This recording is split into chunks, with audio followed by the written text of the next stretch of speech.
বিসমিল্লাহির রহমানির রহিম। সুপ্রিয় দর্শক, আসসালামু আলাইকুম। রেনিস কিচেন থেকে অনেক অনেক শুভেচ্ছা জানাচ্ছি আমার আজকের রেসিপিটি দেখার জন্য। আমি আজকে যে রেসিপিটা শেয়ার করব সেটা হচ্ছে ডিমের রেসিপি। এটাকে ডিমের শাঁসরাঙা বলে।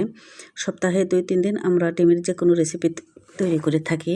তো ডিমের রেসিপিতে স্বাদের একটু পরিবর্তন আনতে ডিমের এই ডিফারেন্ট রেসিপিটা আমরা একবার ট্রাই করতে পারি। আশা করছি মন্দ লাগবে না, আর পরিবারের ছোট বড় সবাই এটা অনেক পছন্দ করবে। রান্নাটা আমি সহজ করে শেয়ার করেছি। চলে যাচ্ছি মূল রেসিপিতে। প্রথমে আমি ডিমগুলো ভেঙে নেব, আর এভাবে হালকা হাতে কুসুমটা আলাদা করে নেব। কুসুমটা যেন ভেঙে না যায় সেটা খেয়াল রাখতে হবে। আমি আজকে রান্নার জন্য 6টা ডিম ইউজ করেছি। তো সবগুলো কুসুম এভাবে আমি সাবধানে আলাদা করে নিয়েছি। আর ডিমের যে সাদা অংশ আছে সেটাতে সামান্য একটু লবণ দিয়ে ফেটিয়ে নিচ্ছি, আর এটাকে অমলেট করে নেব। চুলাটা অন করে আমি সামান্য একটু তেল দিয়ে সাদা অংশটা আমি অমলেট করে নিচ্ছি। আমি 2বারে দিয়ে আমি ডিমটা অমলেট করে নিচ্ছি, এভাবে তুলে নিচ্ছি। আমার সাদা অংশটা অমলেট করা হয়ে গেছে। এবার আমি রান্নায় চলে যাচ্ছি। চুলা অন করে আমি আবারও সয়াবিন তেল নিয়ে নিলাম পরিমাণ মতো, আর 1 বাটির মতো পেঁয়াজ আমি প্রথমে একটু বেরেস্তা করে নেব। আর আমার পেঁয়াজের বেরেস্তা হয়ে গেছে, তুলে নিচ্ছি।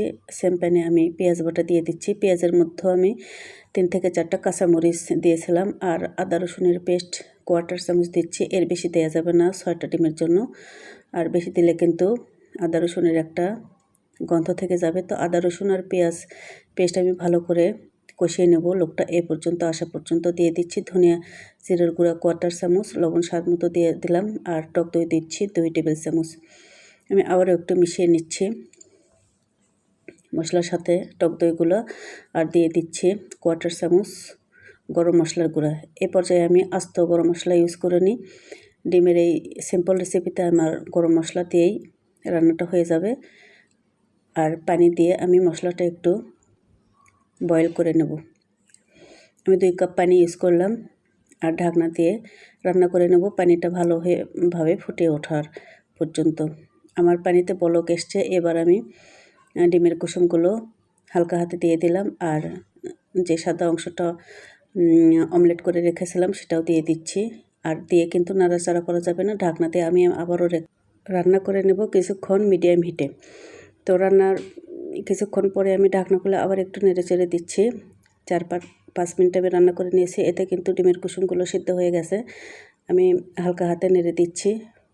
রান্নার লাস্ট পর্যায়ে আমি 4-5টা কাঁচামরিচ দিচ্ছি, 1 মুঠো পেঁয়াজের বেরেস্তা দিচ্ছি, আর সেই সাথে দিব 1 টেবিল চামচ ঘি। ঘিটা হাতের কাছে থাকলে দেওয়ারই চেষ্টা করবেন, এতে করে কিন্তু স্বাদটা অনেক গুণে বেড়ে যায়। তো আমি ঢাকনা দিয়ে রান্না করে নিলাম, আর কিছুক্ষণ পারফেক্ট গ্রেভিতে এসেছে। আমার রান্নাটা একেবারে কমপ্লিট পরিবেশনের জন্য। তো দর্শক দেখতেই পাচ্ছেন, লোকটা কিন্তু মাশাআল্লাহ খেতেও কিন্তু অসাধারণ হয়েছিল। সাদা ভাতের সাথে তো অবশ্যই ভালো লাগবে, এবং এটা পোলাওয়ের সাথে পরিবেশন করা যায়। তো এ পর্যন্ত আজকে আমার ভিডিওতে দেখার জন্য সবাইকে অনেক অনেক ধন্যবাদ জানাচ্ছি, আর আগামী রেসিপি দেখার আমন্ত্রণ জানাচ্ছি। যারা এখনও আমার চ্যানেলটি সাবস্ক্রাইব করেন নাই, প্লিজ সাবস্ক্রাইব করে নেবেন, আর ফেসবুক পেজে ফলো দিয়ে নেবেন এরকম ইউনিক সব রেসিপি পাওয়ার জন্য। আজকে বিদায় নিচ্ছি, আবারও কথা হবে অন্য কোনো রেসিপিতে। আল্লাহ হাফেজ।